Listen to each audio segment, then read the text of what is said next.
आपल्या सगळ्यांना एक सांगणं आहे की दोन्ही ज्येष्ठ आमदार आहेत, दोन्ही ज्येष्ठ नेते आहेत. महाराष्ट्राच्या मंत्रिमंडळात पण त्यांनी काम केलं आणि नाराजी व्यक्त करण्याचा त्यांचा अधिकार आहे, केला त्यांनी.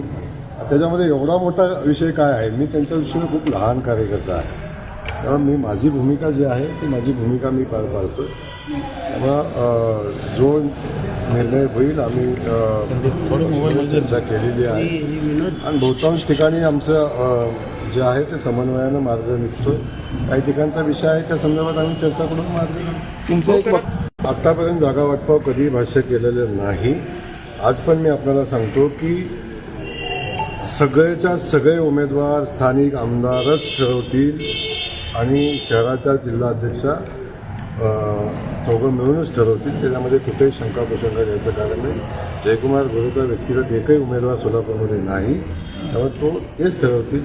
शहरामध्ये कुणासोबत युती करायची आहे, जरी प्रस्ताव निवडणुकीचा प्रभारी म्हणून माझ्याकडे आला तरीसुद्धा स्थानिक आमदाराशी चर्चा करूनच त्याचा निर्णय होईल. नक्की थोडासा विषय तो आहे. एकमेकाच्या मतदारसंघामध्ये एकमेकाचे कार्यकर्ते आहेत आणि त्या अनुषंगानं एकमेकाच्या मतदारसंघात मागणी आहे. मला वाटतं तेच मुख्य कारण आहे ते. आमची मतदारसंघाच्या अनुषंगानं महापालिकेच्या उमेदवारांच्या नावासंदर्भात काही चर्चा आमची झाली, ती काय सार्वजनिक करायचा विषय नाही.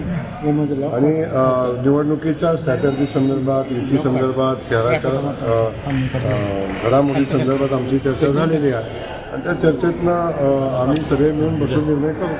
मला आपल्याला एक सांगायचं आहे की भारतीय जनता पक्ष सोलापूर शहरा एवढा मजबूत मला वाटत नाही दुसऱ्या कुठं आहे. एवढी मजबूती पक्षामध्ये आहे, कार्यकर्त्यांची संख्या प्रचंड आहे. प्रत्येक आमदारांच्या कार्यकर्त्यांची संख्या नगरसेवक व्हायला इच्छुक असणाऱ्या प्रचंड आहे. एवढा